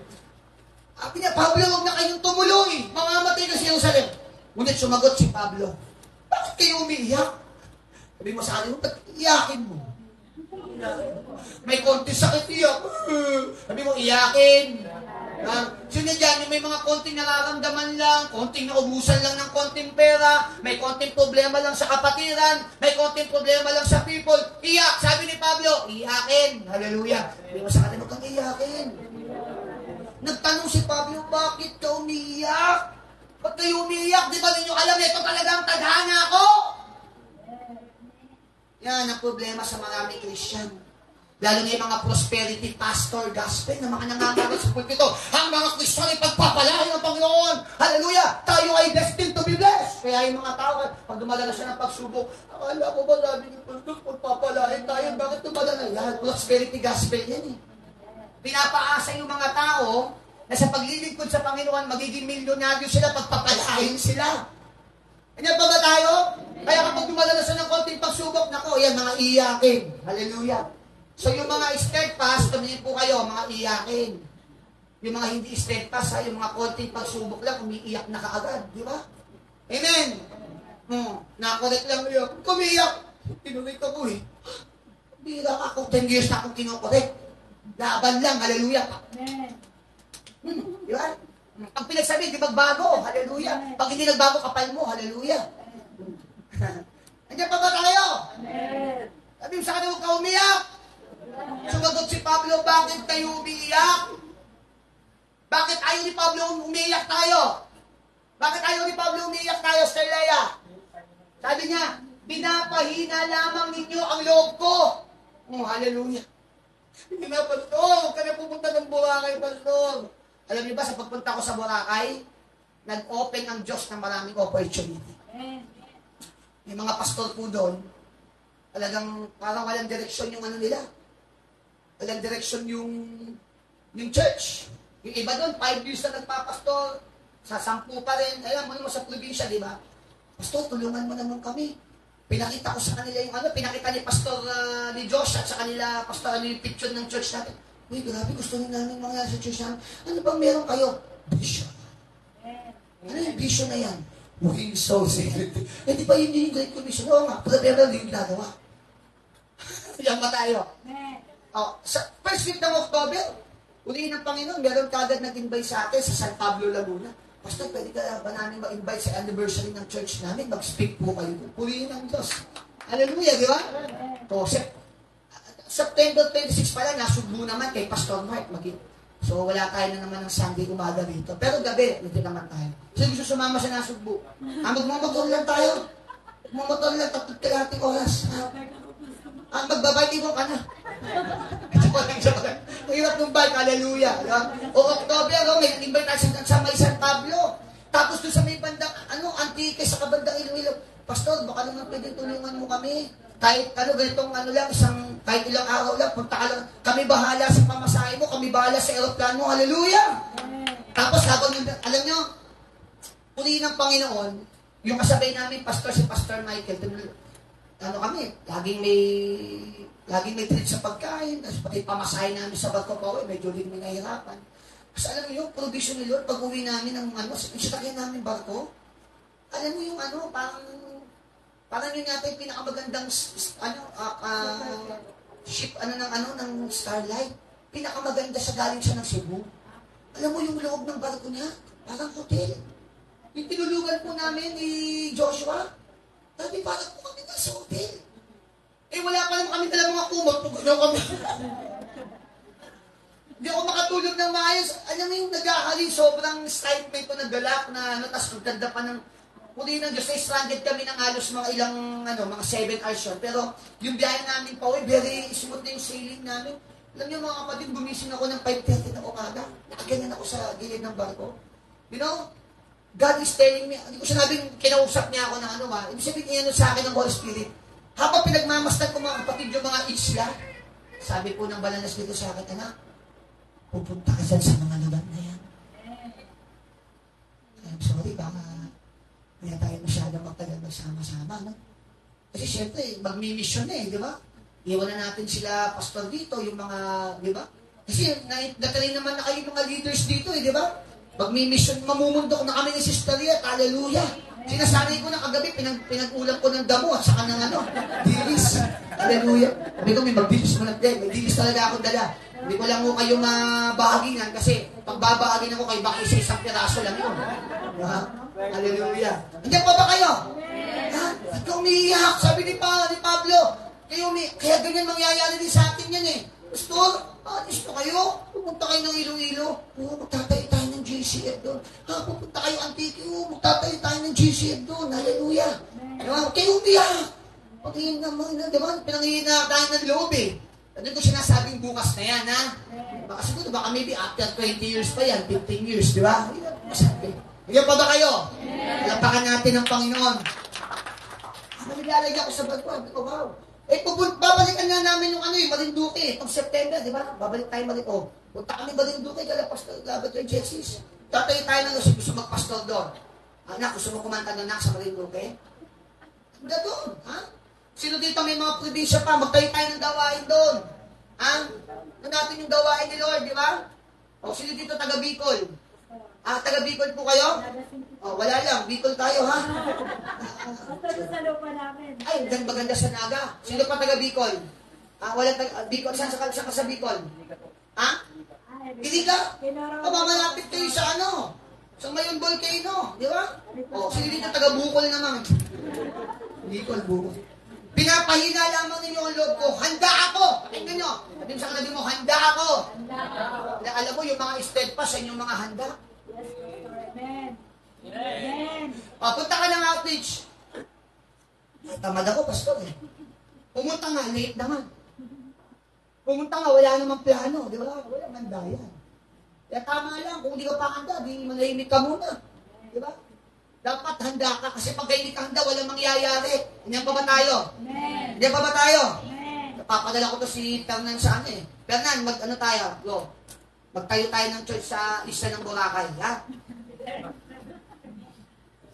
Ang malupit sa ano to eh, sa buhay dagat na si Brother eh. Grabe si Paul, no? Sabi niya, no? Handa ako. Hindi lamang pagapos. Hallelujah. Kundi kahit mamatay doon sa Jerusalem kung kailangan, alang-alang sa pangalan ng Panginoong Jesucristo. May fasting tayo. Dalawang isip pa yan. Ano na tiyan ko? Hindi ko kaya. Si Paul, no, kahit pagapos, kahit mamatay. Kasi bakit? May belief system. Kasi may patience. Kasi alam niya yung mga promises ni Lord sa kanya. Kaya kahit kamatay na diintay sa kanya, hallelujah, hindi siya papapigil. I'm sorry, no? Maraming Kristyano, ulan pa lang, napigil na eh. No? Ano pa? Wala lang pamasahin, napigil na eh. Di ba? Ano pa? Ano pa? Love life lang, napigil na. No? Kahit ano pa sabihin niyo, eh, pinagpalit mo si Lord sa kanya. Malaki pananagutan mo sa Panginoon. Di ba? Maliligtas pa rin naman sila, kaya lang magsisisi sila ng tindi. Magsisisi po sila. Kasi hindi lamang po nila iniwan ng church, pumasok sila sa sexual immorality. Ano na yun eh, domino effect na yun eh. Tapos tinalikuran mo pa yung pananampalataya mo. I'm sorry ha, di ba?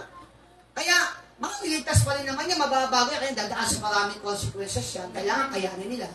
Tapos talagang kailangan mag-serve talaga sila ng mahayos. Si Paul, no, sabi niya, handa akong pag-apos, hallelujah. Sabi nga sa kanya mo, handa ka ba patali? Pinakita na sa kanya, di ba? Pinakita ni Agabo, ang mangyayari sa iyo pa, tatali ka. Ganun nga ginawa sa kanya, bago siya pinubutan ng ulo. Beheaded ang kanyang kinamatay. Si Paul eh. During ano yan, Roman Empire po yan. Pinubutan siya ng ulo. Pero handa siya eh. Bakit? Kasi alam niya. Alam niya na kahit mamatay siya sa mundong ito, tatamo siya ng buhay na walang hanggan. Palakpakan natin ang Panginoon. Tumigil na kami nang hindi namin siya mapigilan. Nakakatawa yung kwento na habang binabasa ko, natawa ako habang binabasa ko. Ang naisip ko talaga, hindi mo kayang pigilan ng isang tao nagmamahal ng tunay sa Diyos. Walang dating sa iyo. Hindi mo kayang pigilan ng isang taong maglingkod na talaga nagmamahal sa Diyos. Hindi mo kayang pigilan pumunta ng morning watch yan. Kaya na-realize ko, habang ginagawa, kahit ano palang gawin mo, matay naman naman, paling yung matin, legal pa naman kayo, para kayo palitin. Kahit pala anong gawin mo, hindi tatalag yun. Pero ang isang nagmamahal ng tunay sa Diyos, kahit na anong pigil mo, talagang aatin yan. Amen. Hindi, Pastor, morning watch ako, kahit po yan ako nag-aaral. Hindi, Pastor, kahit kulang ang tulog ko, kaling akong biyahe ito, aatin ako. Di ba? Pero yun, sa isa na, hindi nakaatin. Ganito kasi, wag ka na makipag-usap sa mga ganyang klase ng tao. Pupunta na lang niya kapag gusto niya. Amen. Ilan ba tayo? Amen. Kapag nangingiti kayo, ano ako yan tayo sinasabi ni Pastor. Bahala ka sa buhay ko. Basta ako, willing ako pag-apos. Amen? Masunod lang natin. Sabi niya, tumigil na kami nang hindi namin siya mapigilan. Nasabi na lamang namin, masunod ang kalooban ng Panginoon. Makalipas ang ilang araw, gumayak kami at umalis papuntang Jerusalem. And you know what happens next? Kung ano po, yung naging prophecy ni Agapo. Pag binasa natin ang buong story ng buhay ni Paul, ano na siya, kinulong na siya, tama? Pinahirapan na siya, tinali na siya, hanggang kamatayan. Pero ano nangyari kay Paul? Pakinggan natin, ano matututunan natin sa kanya? 6 lang to, mabilis. 6? Mabilis. nga lang. Number 1, Paul's steadfastness prepared him to face more complicated challenges that elevated him to the highest level of ministry. Totoo, di ba? Dahil sa mga pagtitiis ni Pablo sa mga pagsubok na meron siya sa inaharap. Tumingin po kayo, bago nangyari ito ha, kasi po yung Book of Acts, tumingin po kayo, yung Book of Acts ay buod ng mga epistel. Buod po yan ng mga epistel. No, yung Epeso, Roma, kung ano mga nangyari sa kanya, nandoon dyan. Pinaiksi lang yung mga palalakbay. So akala mo parang sinabi, at lumayag kami papuntang Laodicea, papuntang Epeso. Pero akala mo, ganun lang kasi, ang dami nangyari doon. No, marami pong nangyaring doon na mga sequence. Andiyan ba kayo? Kaya bago nangyari ito, bago nangyari itong pupunta ng Jerusalem, dumanas muna siya ng maraming mga pagsubok. Yun nga, yung mga lumubog yung barko, naranasan niyang magutom, giniginaw siya, wala siyang kumot, wala siyang damit, naranasan niyang hindi kumakain. Pero lahat ng yun, nakatulong yun para maihanda siya sa mas matitindi pang mga challenges. At yung mga challenges na nangyari, i-elevate siya to the next level of his ministry. Tingnan nyo ha, bakit kaya wala ng takot si Pablo dyan? Basta, tingnan nyo po, tigil lahat.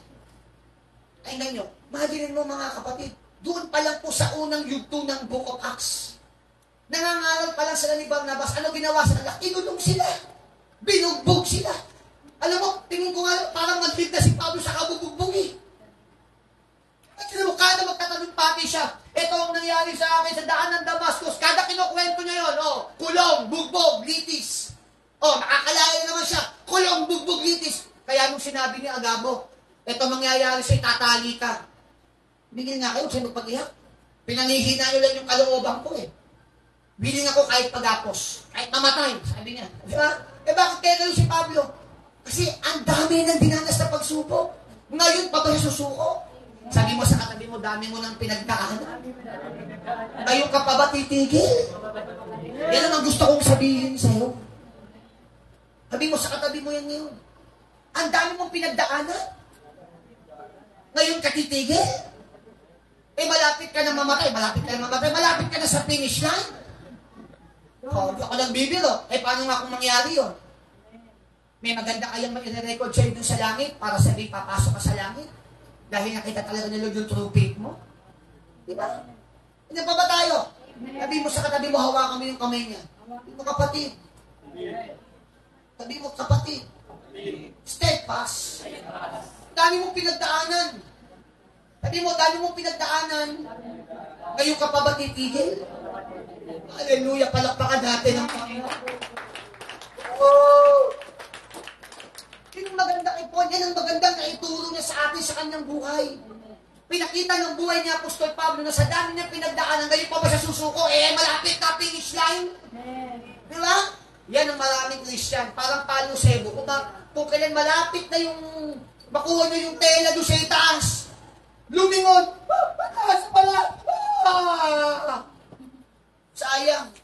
Kung doon ka na malapit sa finish, doon ka pa nag-backslide. Grabe, di ba? Kaya, malapit na. Laban na lang, sa dami mong pinagdaanan, ngayon ka pa ba susuko? Di ba? Number 2, Paul's steadfastness helped him to overcome the temptation of other weaker and wicked people. Pakinggan niyo po ito yung sinabi ko sa kanyang steadfastness ni Paul, hindi lamang mga weaker people ang na-experience niya. Tingnan niyo, di ba, mga mahihina sa pananampalataya yung mga yun. Huwag ka na pumunta doon. Kasi sila nalalaman ang ginagawa nila. Pero hindi lamang mga weaker people, kundi mga wicked people ang na-experience ni Paul. Yung kinakwento ko sa inyo, di ba? Yung mag-asawang di ba? Yung mag-asawang hambre. Di ba? Anong ginawa? Iniwan siya. Sino ba? Si Alejandro Panday, iniwan din siya. Ginawan siya ng masama. Pinalibutan siya ng mga weaker and wicked people. Pero ano nangyari? Yung kanyang steadfastness ay tumulong sa kanya para ma-overcome niya yung mga temptation. Mga kapatid, tatandaan niyo po ito. Paliligiran tayo ng dyablo ng mga mahihinang tao. Paliligiran tayo ng mga masasamang tao sa buhay natin. Amen? But your steadfastness with God ang tutulong sa iyo para ma-overcome mo ang mga temptation galing sa kanila. Yung mga kaibigan nyo mahilig manigaling, yung mahihina kasi sila eh. Yung mga kaibigan nyo mahilig sa mga sexual immorality because they are wicked people. Mga pain sila ng Diablo, pero because of your steadfastness, because of your belief system, you have resolutely and dutifully, firm and unwavering in your faith. Hallelujah. Hindi mo hahayaan na sirain mo ng pananampalataya mo sa Panginoon. Amen? Sabi mo sa katabi mo, overcome. Sabi mo, overcome temptation. Yan ang nagagawa ng steadfastness. Without steadfastness, we will not be able to overcome temptation. Tatandaan niyo po yan. Lagi kayong mag-give in. Hallelujah. Ako sa buhay ko, maraming pagkakataon po akong dinaging steadfast. Pero salamat sa biyaya at habag ng Panginoon. Sa kabila ng aking kahinaan, amen, si Lord ang aking naging kalakasan. Bakit? Malaking tulong po ang church. Malaking tulong ang devotion. Malaking tulong po ang prayer. Huwag mo sasabihin sa akin na may church ka, may prayer ka, may devotion ka, wala nang temptation. Well, in fact, dyan na maraming temptation. Pero lahat ng mga ginagawa mo sa Lord, yan ang tutulong sa iyo para maka-overcome ka. Palakpakan natin si Lord. Number 3, apat na lang, hallelujah. Yan po sila. Kung mag-aaral ka naman, bagantito ka sa church, di ba? Kung nasa bahay ka, wala kang ginagawa, puro ano nilang ginagawa. Ito, 1 oras kalahati, nakapakinig ka ng words of God, marami ka naman natutunan, di ba? Number 3, Paul's steadfastness enabled him to not listen to unwise counsel. No? Di ba, sabi sa kanya, huwag ka lang pumunta. Sa buhay natin, marami pong mga tao magpapayo sa atin ng mga hindi magaganda. Tigil mo na yung angkas-angkas mo. Tigil mo na yung lalabog mo. Tigil mo. Di ba? Marami pa mga ganyan. Wala mo sila may tutulong sa'yo. Amen. Amen. Hindi mo masabi. Baka may nag-isip pa. Pabura-bura kayo pa si pastor. Wala namang pera. Di ba? Bakit wala namang bayad yun eh? Libre naman yung pagkain ko nun. Libre naman yung aking tinitirhan doon. Pamasahe lang. Kung may pagkain man, ilang araw lang, di ba? Kung di ka naman nagbigay, manahimik ka. Kasi kung sino pa hindi nagbigay, yun pa yung parang di ba? Pero hindi ako nakikinig sa mga ganyang klaseng counsel, di ba? Purihin ng Panginoon, sabi ko, habang nakikinig ako, October, magsiset agad ako ng seminar, isang buong araw. Kung ano natutunan ko ito, tutulong ko rin sa mga leader ko. Di ba? Di ba? Ngayon, magbayad kayo 100 pesos. Pang pagkain nyo, saka pambayad sa barko. Bago ako nakapunta, nagbayad ako sa barko eh. Hindi na gets ko sabihin. So, para ka na rin nakapunta doon, hindi ko sabihin, di ba? Hindi pa ba tayo? So, yung mga payo sa'yo na mga hindi naman maka-Diyos, hindi naman Christian.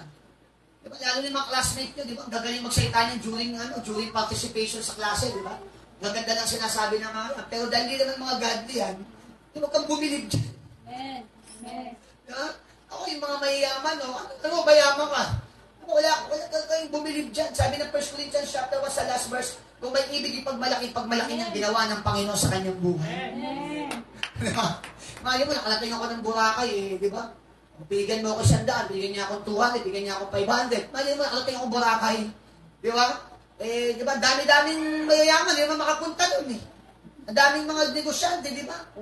Favor ni Lord. Amen. Amen. Ayoko sana pumunta. Kasi nag-back out si Abby sa kasi ayoko na pumunta para malungkot ako, di kasama si Abby. Sama ko rin dapat siya, di rin tumuloy dahil di pinayagan ba rin. Diba? Pero sabi sa akin ng isang kaibigan natin, Pas, punta ka, maganda yung biblical counseling about dealing with conflict management. Pag napapayuhan ka ng mga wise person, di ba? Hallelujah. Purihin ng Panginoon. Pag iba naman pinakinggan mo, may bagyo! Huwag ka lang pumunta dyan. Di ba? Dapat pala sinagot ko, bilang akong patangay hanggang Boracay.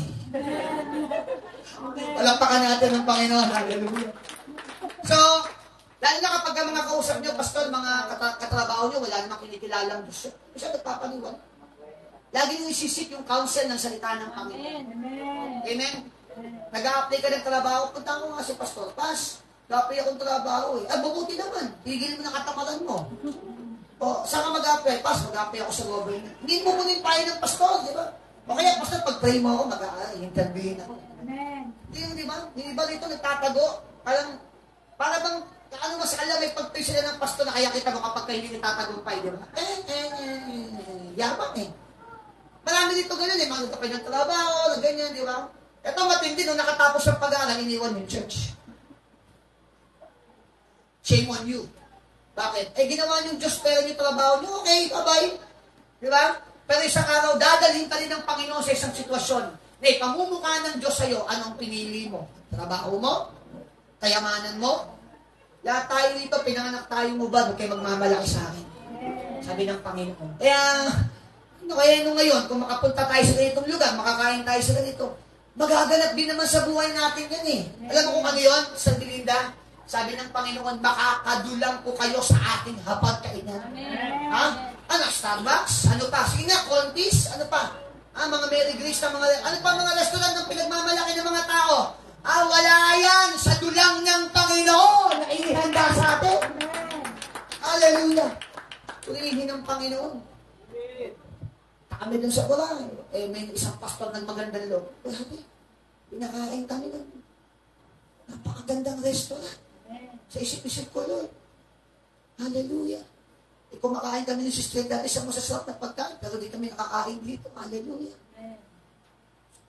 Bulalo. Hindi ka, may losartan ako ng umaga. Pinayuan ako ng doktor ko si Dr. Eva. Pas, pastor, di ko alam kinakain mo. Normal naman ang dugo mo, kaya na mag-losartan ka, kaya nag-losartan ka. Hindi ko yung bulalo. Naramdaman nyo ba?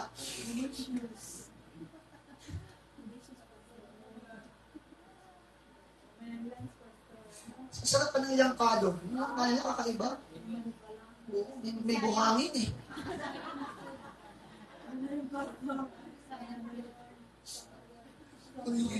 Sensya na kayo, nakakwento ka lang yung journey natin. Labi na tayo matapos. Sister Lina, grabe. Purihin ang Panginoon. Love you, sis. Purihin ang Panginoon. Mga sinangkap kayo ng Lord dito para maging kalakasan kayo sa church. Maging dagdag strength kayo sa church natin. Number 4, bilisan na natin. Paul's steadfastness came from his commitment to obey. So, saan ang pinanggagalingan ng steadfastness ni Paul? Sa kanyang commitment to obey. Alam niya kasi since from the start, ano talagang gagawin niya. Kaya yung mga tao sa loob ng simbahan, pag walang commitment, alam mo na yon. Alam mo naman talaga walang pinanggagalingan yon. Amen? Pero kapag committed na every Sunday yan, hallelujah. Alam nyo na, naiintindihan nyo na, mahalaga Sunday. Natin babaya. Mamaya tayo mamasan, mamayang hapon, mamayang gabi. Bukas naman ang mga mall hanggang alas 10. Di ba? Bukas naman, ang dami nga ngayon, puro mga, kahit na mga swimming pool ngayon overnight, pwede na, gabi, pwede, hanggang 11 p.m. Parang bukas, parang gusto ko mag-swimming Hallelujah, dyan, sa Wando, dami dyan. Sarado yung diki ngayon dyan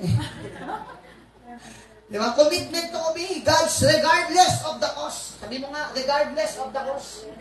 Ibig sabihin niya, sa kabila ng anumang dahilan, anuman ang bayad, o sa kanyang paglilingkod, talagang committed siya to obey. Kaya yung mga committed to obey dyan, you are steadfast. Amen? Mag-obey kay pastor, mag-obey kay Lord, mag-obey sa teacher, mag-obey sa authority. You are doing that because you are steadfast, you are committed to obey. Number 5, Paul's steadfastness helped him develop a spirit of humility, confidence, and realization that God could do whatever He wanted to do through him. Alam niyo, mindset ni Paul, because of his steadfastness, lagi lang siyang humble. Kasi lagi nang iniisip ganito, no? Magagawa ni Lord ang pwede niyang gawin sa akin. Sa buhay ko. Nakuha niyo? Yun ang mindset ng steadfast. Humble lang. Kasi lahat ng ginagawa ko ang kumikilos si Lord. Nakapag-abroad, kumita ng konti, huwag mayhabang. Kaya ka nakapag-abroad kasi kayang gawin ni Lord na pagpalain ka kahit sa anong paraan. Nagka-negosyo, nagka-trabaho, gumanda kita, gumanda buhay, umangat ng konti, huwag maging mayabang. You have to realize ang may gawa lahat yan ang Diyos. Bakit? Kasi walang hindi kayang gawin si Lord sa buhay mo, sa pamamagitan mo. Tingnan po ba natin? Tingnan po ba natin? Ako po, I am praying. Alam mo, sabi ko nga, wow, fortune connects na yung mga anak ko. Si Althea, si Ara, Ara my loves. Sino pa? Sino pa, inaanak kong pinakamaganda? Si Jane Irish, di ba? Pinakamaganda sa inaanak ko yan. Nag-iisang inaanak kong babae yan. Hallelujah. Pinakamaganda yun. Sino pa? Sila.